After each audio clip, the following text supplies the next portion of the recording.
Welcome to my podcast. Today I'm going to talk about another common case I just read about, and I did a podcast about it before, but there were a few points that I felt that I need to add them up, which could help as well for general awareness, and as well if you come across such a case in Lab 2 examination. So basically, after we always agreed, you introduce yourself to your patient, and check the patient name and date of birth. You will ask the patient, how can I help you today? The patient might say, oh, doctor, I'm having itchiness that just affecting me, and I can't do anything about it. I tried measures that I know. I tried some medication and topicals over the counter. Obviously, they're not working, so I'm not quite sure what's going on. And he might say that I was traveling on the plane or in the car, and I was in extreme discomfort.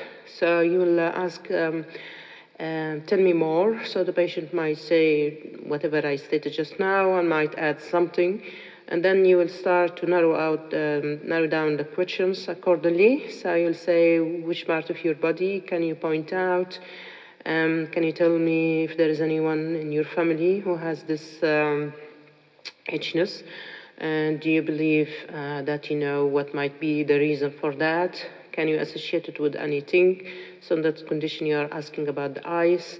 And then you will ask if there is any other medical condition that the patient suffers with, if there is any medication that they take, if there is any allergy, if the patient did anything recently that could relate or link to the condition.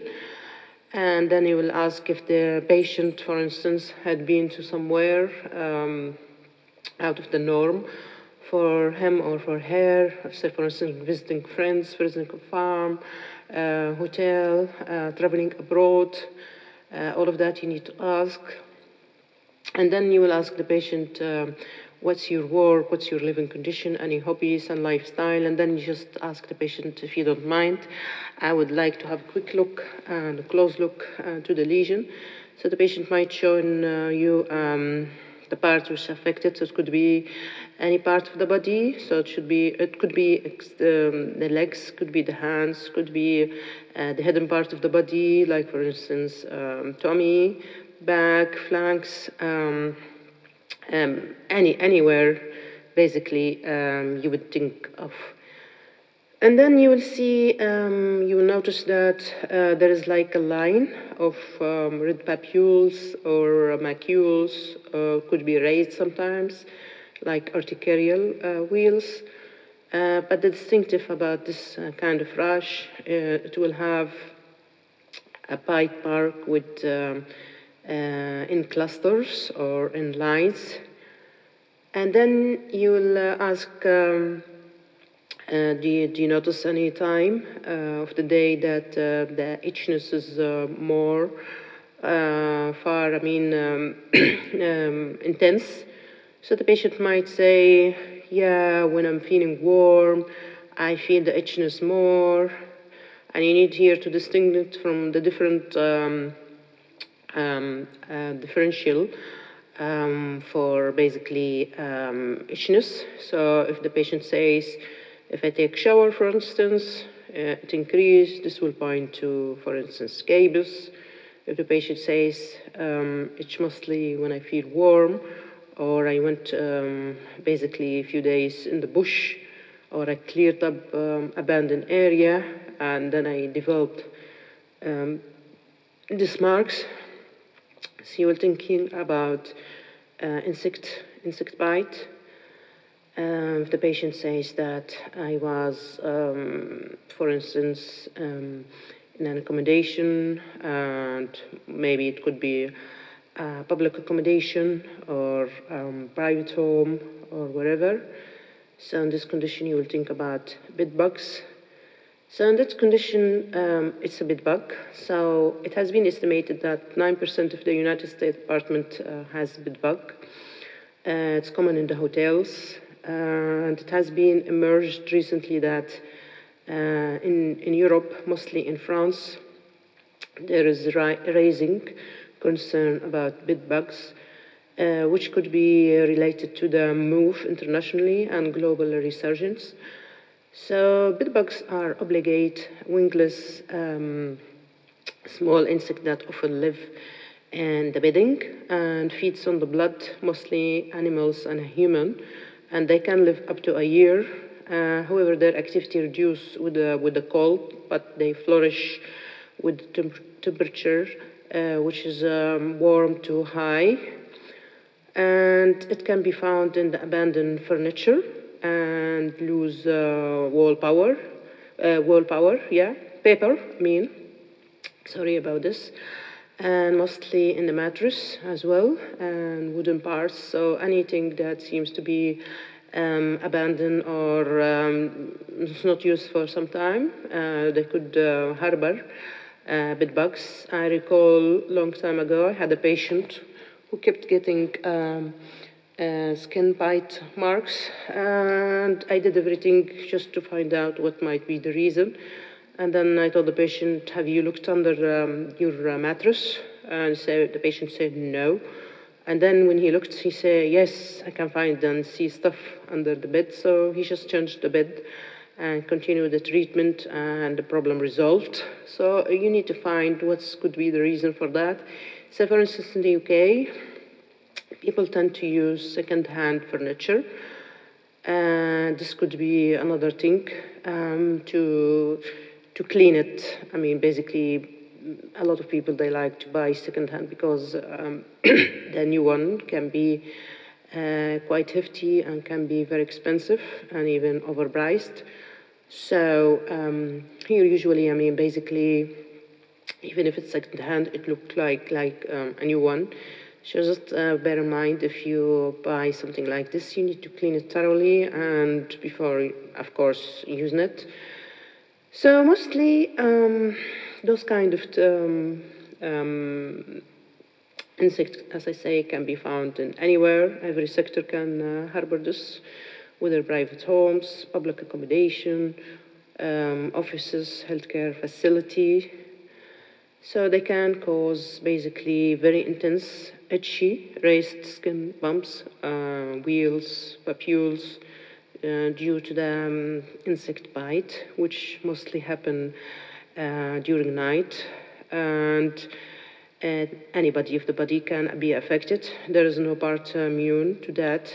And the characteristic feature that you will help with the diagnosis is basically the bite mark with visible puncture, which could be distributed either linear, which means in lines, or in groups, which is clusters.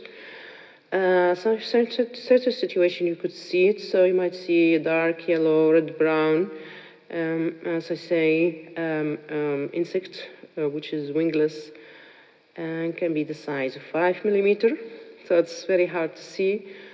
And you might see the excreta as well, can be visualized as a brown spot if you happen to see it under the bedding or the mattress.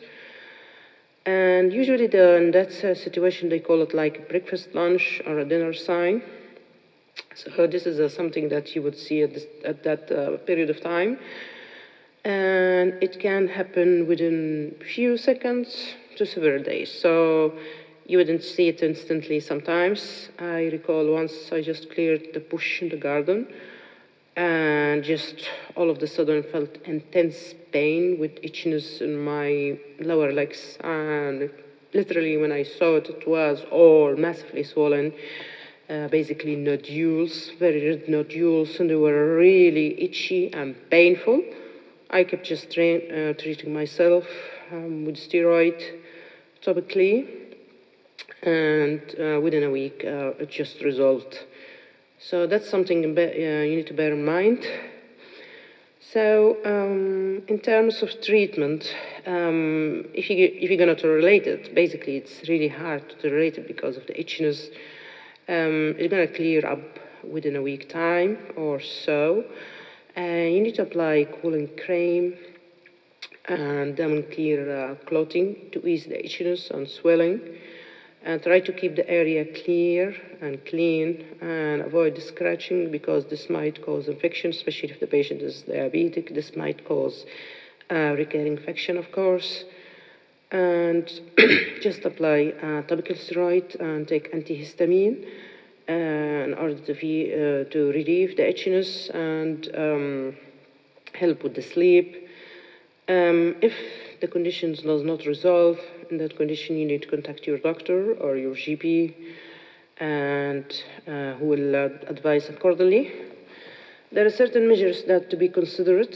Basically, if there is a bed-bug infestation, you need to contact your local council for a pest control measure. However, that nowadays they stated that there is emergence of resistance, and they are working on something called genetic ways in order to control this one. It's called like RNA interference, toxin bait, and systematic toxin. So it's something, this is just a novel control measures that has been investigated recently due to the idea of emergence of resistance. So the pesticide and the chemicals which used to be used before seems to be, this bedbug seems to be very resistant and can be complicated to control. The other thing you could do, wash the affected area and wash the affected clothing as well with hot water, which can be up to 60 degrees. And also, there's another way you can do. If it's, for instance, the clothing, the bedding, you can just put in a plastic bag and freeze it for 3 to 5 days, which could kill the bed bug. Though they say they can live to a year, but obviously the extreme cold can kill it. Additionally, you have to do other non-chemical measures like cleaning thoroughly and regularly, vacuuming as well, which could help as well and proven to be effective. And also avoid any clutters inside the house, around the bed. It says that just avoid second-hand furniture by any means, because it's one of the conditions, because usually those kind of things harbor any furniture, any cleft, any crack, and those kind of things. And if you need to, as I say, to buy it and there is no other choice, just clean it carefully and thoroughly, and this should help. And that's the whole measures, which basically I wanted to cover in regard, because every now and then I just read it online and in a journal that I'm signing up with. So I thought to update you about the recent thing that I just read in order for you to be acknowledged. And this will help with your marking when you say something that doesn't seem to be like the norm that everyone knows. So this will add to the marks and of course to the knowledge, which could help, generally speaking, in your life. Thank you.